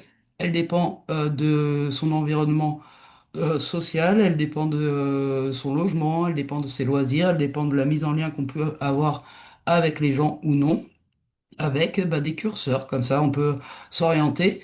Là, c'est toute une partie qu'on fait pour tout le monde sur aussi la notion de care qui concerne absolument tout le monde. Ensuite, ça, on va reprendre plus précisément quand on fait des formations en interne ou en externe, les différents troubles psychiques avec leurs impacts. Il faut voir que quand on fait des formations, que ce soit à des futurs travailleurs sociaux ou à des gens la dernière fois, on a formé toute une équipe de personnes qui travaillent dans le plus dans l'emploi ou dans l'insertion, il y a très peu de gens qui sont vraiment au fait de ce qu'est un trouble psychique, de leurs impacts. Et, et aussi de comment en fait accueillir des personnes. Donc là, on fait souvent généralement un bref rappel sur le handicap cognitif, qui a plus concerné le trouble 10, le TDAH, l'autisme, avec effectivement en quoi ça impacte le pouvoir d'agir, l'autonomie ou pas des personnes qui sont concernées. Le handicap mental, donc la trisomie 21, les handicaps psychiques, où là effectivement ça va être plus nos domaines de compétences. Voilà. Ensuite, pour pouvoir présenter aussi l'approche rétablissement, on va s'intéresser à l'approche classique où généralement, effectivement, on voit bien qu'une personne qui va bien est composée de plusieurs petits packages dans sa vie. Elle est composée de valeurs, d'une situation sociale, de relations, de force, d'espoir, d'attente, etc. C'est un petit peu comme des planètes, tout ça, avec la planète problème qui va être petite. Lorsqu'il y a une crise, tout ce qui dysfonctionne va prendre beaucoup, beaucoup, beaucoup d'ampleur. Les symptômes, la perte de confiance, les difficultés, etc. Et tout ce qui va bien s'amoindrit. Dans l'approche classique, on va généralement faire en sorte que tout ce qui va mal s'atténue. Mais on travaille rarement sur tout ce qui va, sur la croissance de tout ce qui va bien, sur le fait de renforcer tout ce qui fait qu'une personne a un sens dans sa vie, a des valeurs fortes, retrouve de l'espoir, garde des relations. On s'aperçoit souvent, malheureusement, que une personne, quand il y a crise, va à l'hôpital, en clinique. Elle ressort de la clinique, elle a été loin de ses amis, loin de ses parents, loin de son travail, loin de son animal de compagnie pendant le temps de la coupure hospitalière. Et à la sortie, finalement, il y a encore tout à reprendre et tout à reconstruire comme ça. Du coup, l'idée aussi de l'approche rétable, c'est de pouvoir intervenir aussi pendant les parcours en institution pour maintenir justement tout ce qui fait la force et la puissance des personnes. Alors, on aime bien souvent remettre aussi la définition de la santé mentale. Donc, il y a plusieurs définitions et celle de l'OMS est un petit peu particulière où elle dit c'est un état de bien-être qui permet à chacun de réaliser son potentiel, de faire face aux difficultés normales de la vie, de travailler avec succès et de manière productive et d'être en mesure d'apporter une contribution à la communauté. Personnellement, c'est une définition que je trouve un petit peu dure parce que, surtout en grande précarité, tout le monde n'a pas forcément envie de retourner au travail ou d'avoir ce rôle de contributeur un petit peu. Par contre, on a tous besoin de se sentir utile et en étant même dans une situation de grande précarité, nous on le voit dans les personnes qu'on accompagne et membres de Pixel, on a des parcours de rue et qui pourtant ont absolument envie de pouvoir être utile à la communauté. Là, on a du coup une autre définition qui est un petit peu plus douce, où on voit qu'effectivement, la souffrance n'est pas uniquement définie par une douleur physique ou par une douleur mentale, mais c'est la diminution de sa capacité d'agir, du pouvoir faire, ressenti comme une atteinte à l'intégrité de soi. Donc c'est vraiment là-dedans où nous, en approche rétablissement, on va aller, où on va intervenir. Je vous passe cette définition. Pour ça, ben, on a beaucoup d'outils, beaucoup de références. Là, j'avais envie de vous parler de Patricia Digan, qui est une personne concernée qui a été diagnostiquée vers l'âge de 23 ans, je crois, schizophrène, et qui, pendant son hospice, s'est rendu compte, ok, mais en fait, ça va pas du tout là, mes soins. Je vais devenir professeur, moi, en psychologie, et évidemment, c'est ce qu'elle a réussi à faire. Elle l'a tué au début, bien sûr, elle l'a pas dit à ses psychiatres quand elle était en soins, mais je serai professeur à votre place, moi, parce qu'elle s'est dit que tout le monde allait la prendre pour une folle. Et pourtant, c'est effectivement ce qu'elle a fait. Patricia Digan, maintenant, c'est une des pionnières de l'approche rétablissement. Donc, ça, ce que je vous présente aujourd'hui, c'est la fleur de Patricia, où on voit à gauche Patricia qui est faite bah, d'une culture, d'une famille, d'amis, d'une sexualité, d'un travail, d'une politique, d'une classe sociale, d'une spiritualité, d'espoir, de rêve, de valeur. Quand le trouble arrive, tout ça éclate et elle n'est plus vue par son entourage que comme un trouble, comme une pathologie, une maladie, quelque chose qui va mal. Tout vole en éclats. Donc le but, ça va être après pour elle de retrouver tous ces différents rôles et tout ce qui la constitue. Et c'est vraiment en s'attaquant à tout ce qui fait que ça fonctionne qu'elle va pouvoir réduire le trouble. Et elle rajoute à la fin finalement un pétale qui est le pétale des vulnérabilités, où elle se dit, bien sûr, dans le rétablissement personnel, il n'y a pas rémission. C'est pas, on se casse pas la jambe, on la répare et après on remarche sur ses deux jambes. On va vivre avec le trouble toute sa vie, en faisant des hauts, des bas. Ce n'est pas c'est un chemin assez sinueux, le rétablissement, dont je vais rajouter un pétale vulnérabilité, mais ce qui fait mon identité, c'est bien mes amis, ma sexualité, mon travail, ma politique, etc., et non pas le trouble qui m'affecte. Donc, dans l'approche rétablissement, j'imagine que beaucoup d'entre vous connaissent les 5 stades. Donc, d'abord, peut-être le déni, ensuite la prise de conscience, la préparation, où on décide de prendre soin de soi, et enfin la reconstruction, puis la croissance.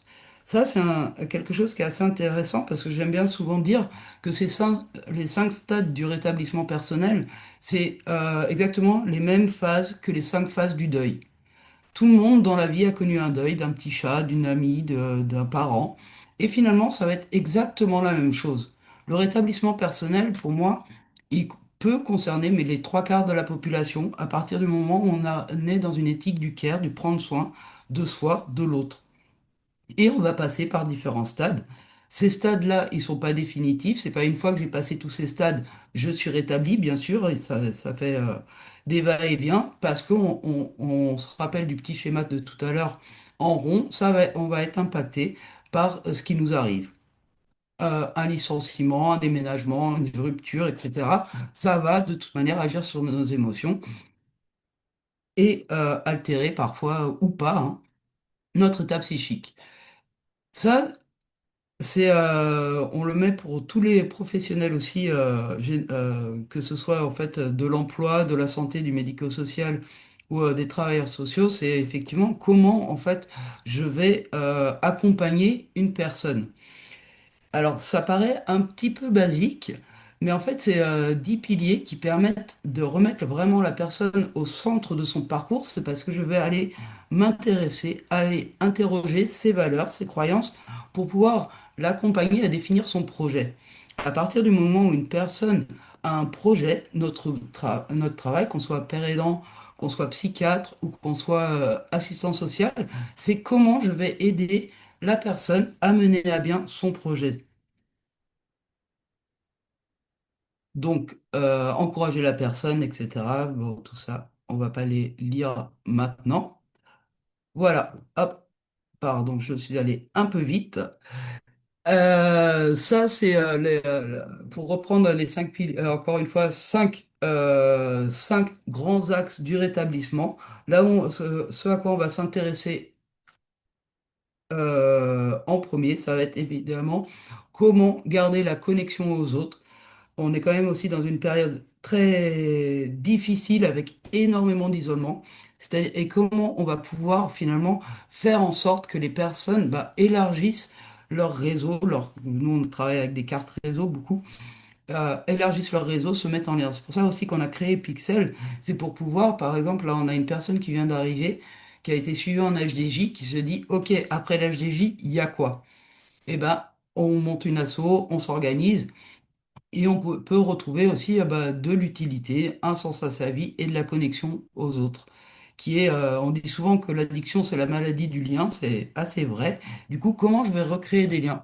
Quand on a eu un parcours ou quand on a un parcours addicto ou psychiatrique, c'est hyper difficile de maintenir des liens de qualité parce qu'effectivement, Madame Alieva le soulignait tout à l'heure, la question de la stigmatisation et de l'autostigmatisation sont tellement forts qu'on ose à peine en fait aller à la rencontre de l'autre, que ce soit pour aller faire du woofing, pour n'importe quoi, on se dit, bah non, en fait, je ne peux pas parce que j'ai cette étiquette. Du coup, l'approche rétablissement, c'est vraiment, ça va être d'aller travailler sur tout ce qui va être renforcement de l'estime de soi et bien sûr des projets. Mon projet, ça peut être une petite chose, hein. C'est justement pouvoir retrouver un cercle d'amis. Nous, on a souvent des jeunes qui viennent, quand ils arrivent au SAMSA, par exemple, qui nous disent, ce que je voudrais, c'est pouvoir prendre les transports en commun. Non, en fait, personne n'aime prendre un transport en commun. Par contre, tout le monde a envie de pouvoir aller, soit dans un gym ou ailleurs, à un club d'échecs. C'est ça, le but, c'est d'aller au club d'échecs, jouer aux échecs, prendre du plaisir. Et ensuite, on va aller travailler les transports en commun ou je ne sais quoi. Donc la connexion aux autres, ça se fait évidemment à partir du moment où on a retrouvé suffisamment d'espoir, suffisamment d'optimisme. Et cet espoir, on va le travailler à travers la question de l'identité. Qui je suis? Quel rôle j'ai? La question des rôles, c'est très très simple et encore une fois, ça concerne tout le monde. Je suis à la fois père aidante, mais je suis la fille de ma mère, une sœur. Tous les rôles qui font mon identité, comment est-ce que je vais être attentive à avoir des liens de qualité avec les personnes qui créent mon réseau? Après, bien sûr, on a la reprise de pouvoir d'agir. Donc, je peux effectivement apporter ma contribution à la société, à des pairs, si j'en ai envie, ou à une asso, je sais pas. Nous, on a à cœur aussi de faire des jardins thérapeutiques, où, voilà, en allant aider un peu de temps en temps, en étant présent. Comment je vais reprendre aussi du pouvoir. Et ensuite, évidemment, la question du sens de la vie, ça c'est un peu la base, mais souvent on le met en dernier. La question du retrouver un sens est tellement énorme que je trouve, si on interroge directement les personnes, OK, c'est quoi le sens de ta vie? On n'aura pas de réponse. C'est un petit peu trop abrupt. Alors, le sens, il va arriver au fur et à mesure. Les gens, on les voit s'ouvrir. C'est assez beau d'ailleurs. Donc voilà, ça c'est vraiment l'approche rétablissement où nous, on va vraiment venir intervenir, enfin, on va intervenir sur tous les domaines qui composent le quotidien d'une personne, voire ouvrir le quotidien d'une personne. Quand je vous disais qu'on fait de la formation en interne, Pixel, on aime bien, donc on est un collectif de pairs, on va dire. On est une dizaine de pères aidants en poste, donc professionnels.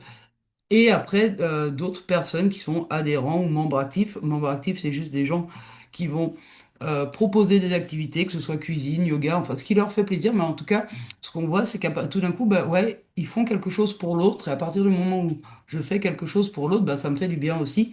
Et c'est voilà, comment on retisse des liens et comment on reprend confiance en soi jusqu'à bah, retourner à l'emploi si tel est leur désir ou pas, quoi. La dernière fois, quand on est intervenu dans une école de travailleurs sociaux.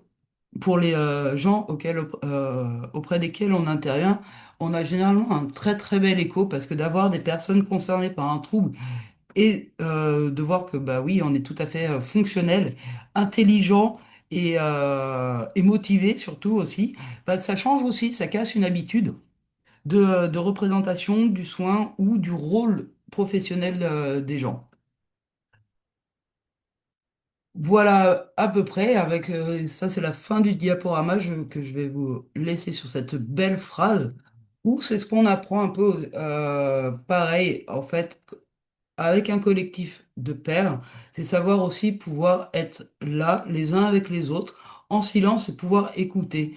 Quand je vous parlais de décloisonnement tout à l'heure, dans les groupes de parole, ce ce qui est important pour les personnes, c'est juste de pouvoir dire, de pouvoir nommer, et là de ne pas avoir ni de conseils, ni de choses à faire, ni de parcours, mais juste de pouvoir déposer quelque chose et être entendu. Donc, on va énormément travailler sur une écoute active des personnes.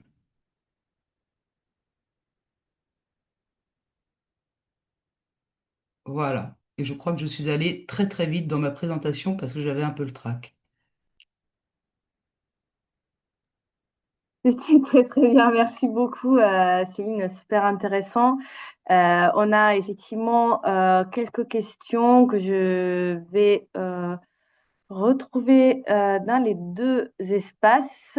Bon, déjà, est-ce que Pixel existe dans d'autres départements? Là, notamment, c'est dans le 06.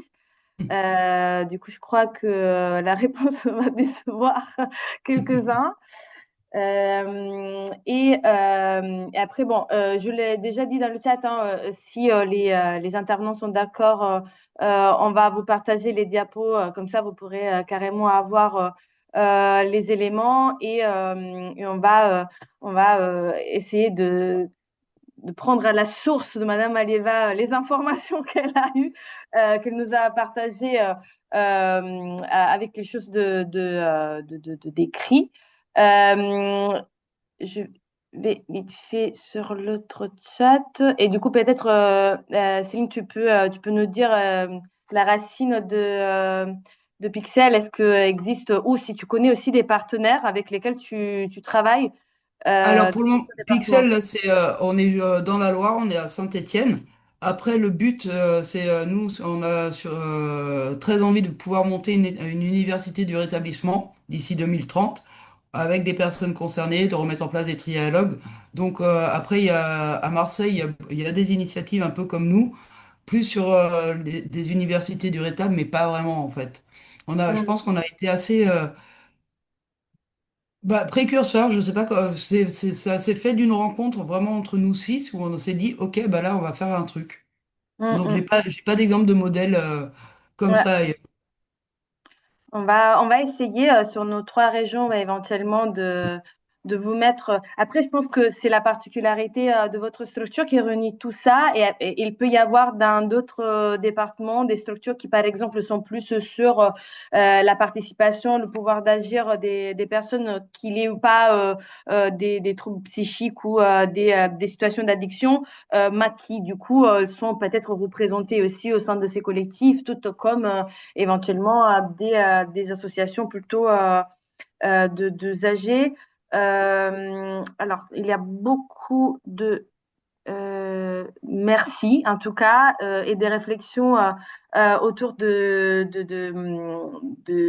besoin de décloisonner les secteurs et aussi effectivement de donner la parole aux personnes directement. Sacha, viens-moi en aide, s'il te plaît, parce que là, Oui. Peut-être la question là qui est sortie dans le chat. Et- euh, comment faire pour orienter une personne vers vous quand elle ne sort plus de chez elle à cause de la souffrance psychique et de l'addiction? Et je pense aussi, Céline, pour compléter un peu cette question, quand tu parlais de la difficulté de prendre les transports quand on Mm. vit en ville. Bah, du coup, question adressée à vous trois, hein, mais Ouais. Après, il peut y avoir des leviers. Je pense par exemple à Drogue Info Service. Je pense par exemple aujourd'hui à la présence des réunions NA qui se font aussi en ligne, par exemple tout ce qui est mouvement néphaliste. C'est-à-dire qu'aujourd'hui, on sait que parfois, je parlais de la rencontre qui s'opère de face, mais parfois on peut opérer de côté aussi, c'est-à-dire faire ce pas de côté. Les GEM sont des lieux aussi importants. Je pense à l'entourage, la question de l'entourage. C'est aussi un des leviers. Un proche qui consulte, même si le proche ne veut pas consulter, ça fait bouger les lignes et lui, de toute façon, il aura besoin d'un espace. Enfin, voilà, il existe pas mal de choses et sur différentes régions. Je pense que des ressources comme Pixel, et je voulais juste saluer les collègues parce que vos interventions étaient vraiment super et je me dis waouh, on a réussi à tout cette. Enfin, je suis assez épatée de la continuité de nos propos aux uns et aux autres et à quel Tout point était ça illustrait réfléchi. concrètement sans avoir de préparation. Allez, on avoue tous ensemble autour de la table avant, et j'avoue que c'est remarquable. Si vous n'avez pas compris l'approche rétablissement et l'importance de coopérer les uns avec les autres, c'est bien dommage au terme de ce webinaire. Mais blague à part, je pense à la Maison Perchée, je pense à pas mal de collectifs qui existent, psychoactifs, psychonautes, du côté des usages. Enfin, oui, il faut aller chercher, je pense vraiment, du côté du renforcement ces collectifs, des pères aidants, des parcours de pères aidants, la Fédération Addiction, il y a eu le guide de la Fédé sur les troubles psy qui a été présenté. Il y en a un sur le trauma et la pathologie duelle trauma-addiction. Il y a aussi tout un accompagnement avec un projet autour des savoirs expérientiels à la Fédération Addiction. Donc voilà, c'est des mouvements en marche. La santé mentale a bien plus vite progressé sans doute. Et avec un enjeu, j'ai cru le voir dans le chat sur la question de addiction-abstinence. Sans doute, ça a joué aussi la réduction des risques du côté de l'addicto, le socle de tout ça, et des mouvements d'autosupport. Donc voilà, reconnaissons à l'autosupport toute sa place et l'importance qu'il a, et tant mieux s'il tend à se développer. Il y avait aussi une question, et je pense que Ludovic et Émilie, vous serez certainement de la partie pour répondre sur le secret médical. Souvent, c'est aussi un point mûr que se retrouvent devant les travailleurs sociaux, notamment sur la possibilité de travailler en coordination et en complémentarité. Ouais, c'est une question qui est hyper intéressante et je remercie les personnes qui l'ont posée. Je m'attendais un peu à ce qu'elle arrive, cette question, parce que c'est le quotidien d'un reproche qui est fait envers la psychiatrie et c'est normal. Euh, il y a beaucoup à travailler de sensibilisation pour nous et de formation des équipes soignantes en psychiatrie, euh, puisque ce nouveau modèle du rétablissement, il n'est pas encore parfaitement intégré. Donc les soignants qui arrivent en psychiatrie, ils ont souvent comment dire, ils ont été sensibilisés à l'importance du secret. On les briefe via des formations juridiques sur le secret, qui est quelque chose de précieux, bien entendu. Ça, c'est pas mis en cause, mais dans l'approche rétablissement, c'est aussi un autre regard et être capable de partager des informations utiles à toutes les personnes qui gravitent autour de la personne accompagnée. Et ça, c'est un changement de paradigme pour les soignants. Il y a beaucoup à faire. Donc, c'est les former, comprendre qu'on peut pas juste travailler en vase clos, mais qu'on travaille avec plein d'acteurs.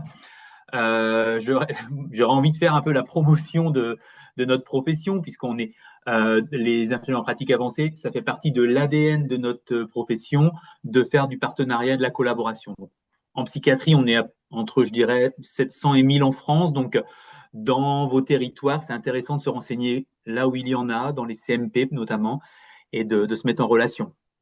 Voilà, je sais pas si On va, on la lance là. Je te laisse réagir aussi, Émilie, si tu veux. Mais Sacha, peut-être c'est quelque chose qu'on pourrait essayer de recenser éventuellement sur nos régions. Je l'ai dit comme ça, c'est pas dit qu'on va y arriver. Du coup, pardon, Émilie. Non, bah, je suis assez d'accord avec Ludovic. On est aussi une profession assez jeune, donc en effet, vu que c'est dans l'ADN, je pense qu'il y a peut-être plus de levier en passant par les IPA, mais évidemment, il y a des infirmiers qui croient aussi au rétablissement, qui fonctionnent. Donc, il faut tenter. C'est pour ça que j'ai dit, il ne faut pas se décourager parce que du coup, ça va fonctionner à un moment donné. Et il faut toujours essayer, en tout cas. Euh, Le cadre légal sur le secret partagé, en fait, concrètement, sur le plan médical, il y a pas mal de choses et entre autres avec toute la dimension du dossier médical partagé. Finalement, c'est beaucoup la dimension sociale et psy qui est beaucoup moins clarifiée par la loi. Et en fait, ça demande toujours à se réinterroger. Il faut qu'on en parle de qu'est-ce qu'une information à caractère secret et avant tout avec la personne concernée. Qu'est-ce que je dois partager? Qu'est-ce qui est utile pour tout le monde? Ce que disait très bien Ludovic. Qu'est-ce qui va être utile dans le parcours, et Émilie, à partager tous ensemble et qu'est-ce qui peut se conserver dans un espace parce qu'il n'a pas de plus-value. Et c'est là où on a tendance à confondre et ça vaut le coup en permanence de se redemander est-ce que ça c'est utile? Si oui, pourquoi? Et qu'est-ce qu'il va apporter? Et avant tout avec la personne concernée elle-même. On peut parler enfin ça doit être posé, discuté avec la personne avant tout. Merci. Peut-être on répond aux deux dernières questions. Il y en a du coup une sur l'aspect culturel de l'utilisation des substances. Là, notamment, c'est plutôt sur l'alcool, de comment aborder la question. Je pense que c'est aussi par rapport au cadre français. Il y en a une autre. Sur la difficulté d'avoir accès au CMP pour les personnes qui sont en consommation, parce que ces personnes, bon, effectivement, ne sont pas prises en charge. Ça, c'est le grand classique. Et c'est la raison pour laquelle on a fait ce webinaire, j'avoue. Je vous laisse réagir sur ces deux dernières. Je regarde sur l'autre côté. Ouais. Au niveau des CMP aussi, il y a les XAPA, en fait, du coup, plutôt orientés à addictologie, et c'est des médecins psychiatres, en fait, addictologues qui interviennent. Ça peut être, en tout cas, Tu en as? Il y en a, oui, bien sûr. bien sûr. Ouais, Il y en a? ouais. Alors après, oui, ça dépend ce qu'il y a sur le secteur. Là, du coup, on voyait avec Arcasu qui avait recensé Oui. du coup toutes les structures d'addictologie. Donc, il y a des structures publiques, privées.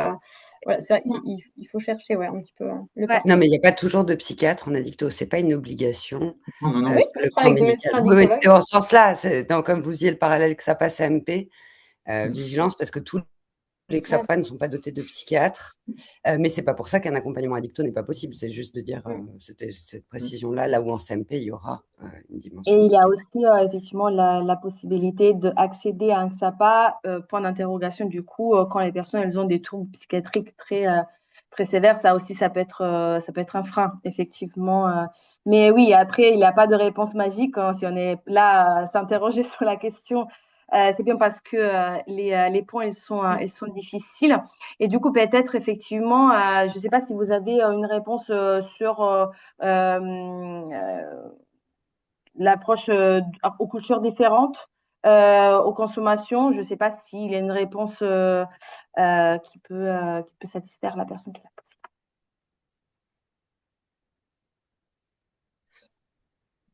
Ben, je ne sais pas si j'ai bien compris la question. C'était quoi? Attends, on va remonter, c'est ce que je la vois plus. C'est aborder réellement la problématique. problématique de l'alcool incarude avec de plus en plus d'usagers étrangers où la culture de l'alcool est différente. La Euh, dimension je sais culturelle, pas, je elle dirais est que c'est quand forcément. même le regard sur l'impact fonctionnel encore. C'est quelles sont les conséquences de l'alcool? Bien sûr, il y a une dimension culturelle. Alors, je ne suis pas forcément le mieux placé pour en parler, mais en tous les cas, on va regarder toujours l'impact fonctionnel. Donc, mais je ne sais pas si c'est vraiment le sens qu'était de la question.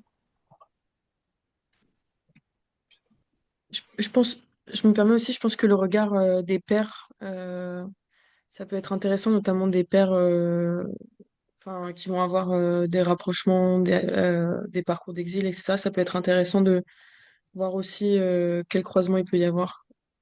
Bien sûr. Et puis, bah, c'est toute la place de l'ethno, de la dimension culturelle. Enfin, Là, je pense à nos collègues à Mayotte, par exemple, où la dimension culturelle, ou la dimension des croyances, ou la dimension, elle est toujours à prendre en compte, que ce soit dans les troubles.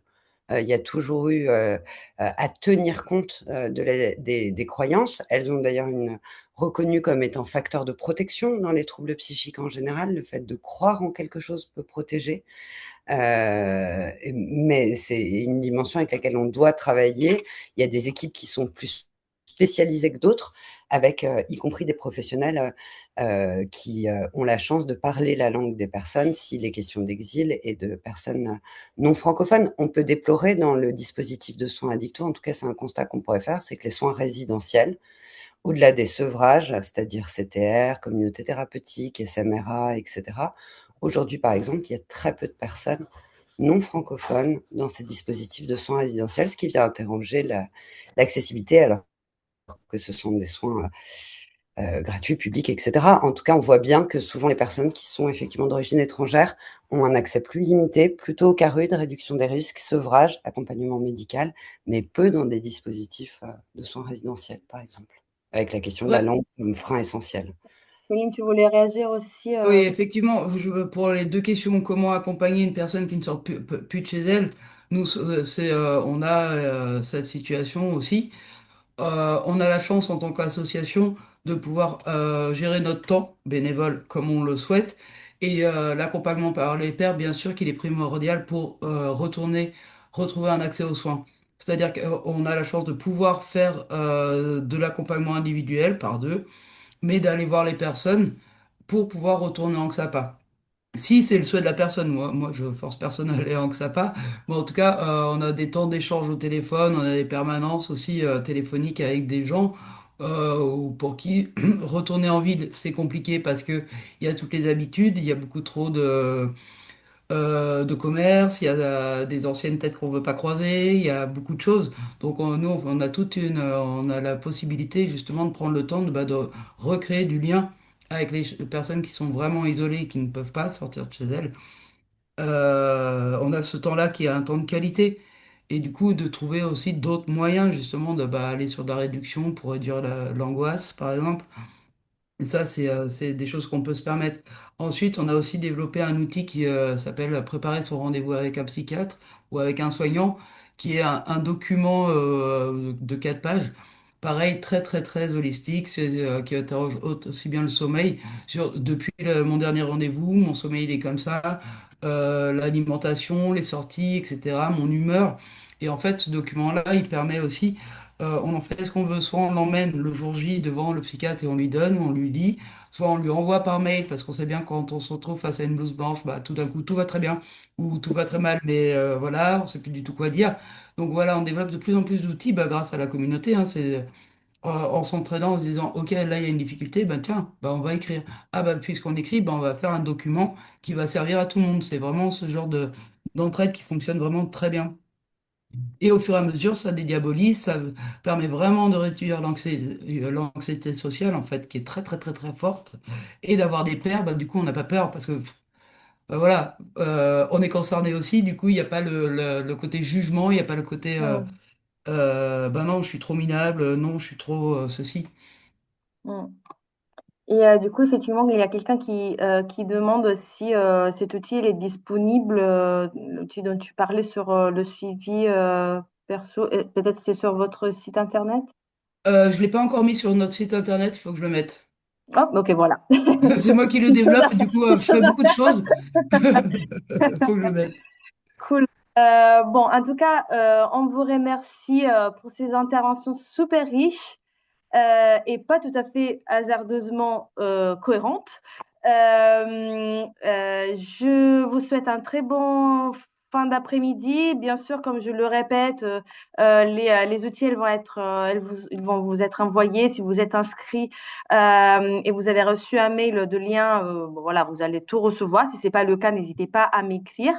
Et encore merci aux intervenants et à Sacha. À très prochainement pour le prochain webinaire qui va être du coup le deuxième semestre probablement et justement sur la question de la gestion de la violence et plutôt sur les approches non violentes de communication. Bon après-midi. Merci beaucoup.